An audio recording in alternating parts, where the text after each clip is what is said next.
ಶಿರೂರಿನಲ್ಲಿ JDS ಅಭ್ಯರ್ಥಿ ಮಲ್ಲೇಶ್ ಬಾಬು ಗೆಲುವು ಹಿನ್ನೆಲೆ ಗೆಲುವಿನ ನಂತರ ನೂತನ ಸಂಸದ ಮಲ್ಲೇಶ್ ಬಾಬು ಹೇಳಿಕೆ ನೀಡಿದ್ದಾರೆ. ಜೆಡಿಎಸ್ ಬಿಜೆಪಿ ಮುಖಂಡರು ಕಾರ್ಯಕರ್ತರ ಶ್ರಮ ನನ್ನ ಗೆಲುವಿದ್ದಾರೆ. 2 ಬಾರಿ ವಿಧಾನಸಭೆ ಚುನಾವಣೆ ಜೊತೆ ಎಂಪಿ ಚುನಾವಣೆ ಎದುರಿಸಲು ಕಷ್ಟ ಅನಿಸಿದೆ. ನಿರೀಕ್ಷೆಯಂತೆ 69,000 ಮತಗಳ ಮುನ್ನಡೆದಿದೆ.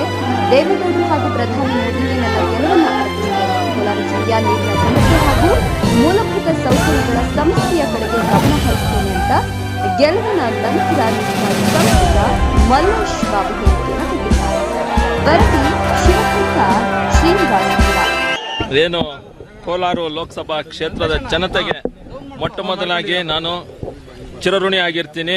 ನನ್ನನ್ನು ಆಯ್ಕೆ ಮಾಡಿದ್ದಕ್ಕೆ ಮತ್ತೆ ಏನು JDS ಪಕ್ಷದ ಮತ್ತು BJP ಪಕ್ಷದ 2 ಮುಖಂಡರು ಮತ್ತು ಕಾರ್ಯಕರ್ತರು ಏನು ನನಗೆ ಒಂದು ವಿಶ್ವಾಸ ಕೊಟ್ಟು ಎಲೆಕ್ಷನ್ ನಿಂತು ನಿಮ್ಮ ಜೊತೆ ನಾವು ಇರ್ತೀವಿ ಅಂತ ಏನು ಹೇಳಿದ್ದಾರೆ 2 ಪಕ್ಷದ ನಾಯಕರು, ಮುಖಂಡರು, ಕಾರ್ಯಕರ್ತರು ಎಲ್ಲರಿಗೂ ಧನ್ಯವಾದಗಳು ಹೇಳಕ್ಕೆ ಇಷ್ಟಪಡ್ತೀನಿ.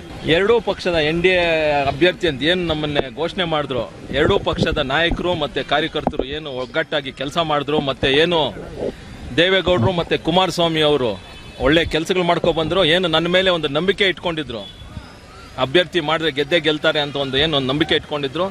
ಅದ್ರ ಜೊತೆಗೆ BJP ಪಕ್ಷದ ಮುಖಂಡರು ಏನು ವರಿಷ್ಠರು ಅವರು ನನ್ನ ಮೇಲೆ ನಂಬಿಕೆ ಇಟ್ಕೊಂಡು ಎರಡಕ್ಕೂ ಒಂದು ಒಳ್ಳೆ ಉತ್ತರ ಕೊಟ್ಟದ್ದಾಗಿದೆ ನಮ್ಮ ಕಡೆಯಿಂದ ಅಂತ ನಾವು ಹೇಳಕ್ಕೆ ಇಷ್ಟಪಡ್ತೇವೆ. ಕಡಿಮೆ ಅಂತ ನೀವು ಅಂದ್ರೆ ಬಟ್ ಕಾಂಗ್ರೆಸ್ ಸರ್ಕಾರ ಇವಾಗ 1 ವರ್ಷ ಏನು ಅವರು ಆಡಳಿತ ಮಾಡ್ಕೊ ಬಂದಿದ್ದಾರೆ, ಮತ್ತೆ ಏನು ಅವರು ಒಂದು ಗ್ಯಾರಂಟಿಗಳು ಕೊಟ್ಟಿದ್ದಾರೋ ಏನೋ ಸ್ವಲ್ಪ ಹೆಚ್ಚು ಕಡಿಮೆ ಆಗಿರುತ್ತೆ ಅದು ಇದು. ಬಟ್ 6,80,000 ಏನು ಓಟ್ ಬಂದಿದೆ ಅದೇನು ಕಡಿಮೆ ಅಂತಲ್ಲ. ಕೋಲಾರ ಲೋಕಸಭಾ ಕ್ಷೇತ್ರದ ಜನತೆಗೆ, ನಮ್ಮ ಕಾರ್ಯಕರ್ತರಿಗೆ, BJP ಮತ್ತು JDS ಪಕ್ಷ 2 ಕಾರ್ಯಕರ್ತರಿಗೆ, 2 ಪಕ್ಷಗಳ ಮತ್ತು ಮುಖಂಡರಿಗೆ ಎಲ್ಲರಿಗೂ ನಾನು ಚಿರಋಣಿ ಆಗಿರ್ತೀನಿ. ಯಾಕಂದರೆ ನೀವು ಹೇಳ್ದಂಗೆ ನಾನು 2 ಸರಿ ಸೋತಿ 3ನೇ ಸತಿ ಎಲೆಕ್ಷನ್ ಫೇಸ್ ಮಾಡೋಕ್ಕೆ ನನಗೂ ಒಂಥರ ಏನು ಒಂದು ಕಷ್ಟ ಅಂದ್ಕೊಂಡೆ. ಬಟ್ ಅವ್ರು ಏನು ಒಂದು ನಂಬಿಕೆ ಕೊಟ್ಟರು ಲೀಡರ್ಸು ಮತ್ತು ಕಾರ್ಯಕರ್ತರು, ಆ ನಂಬಿಕೆ ಮೇಲೆ ನಾನು ನಿಂತ್ಕೊಂಡಿದ್ದೆ. ಅದಕ್ಕೆ ತಕ್ಕ ಫಲಿತಾಂಶ ಸಿಕ್ಕಿದೆ ಅಂತ ಹೇಳಕ್ ಇಷ್ಟಪಡ್ತೀನಿ.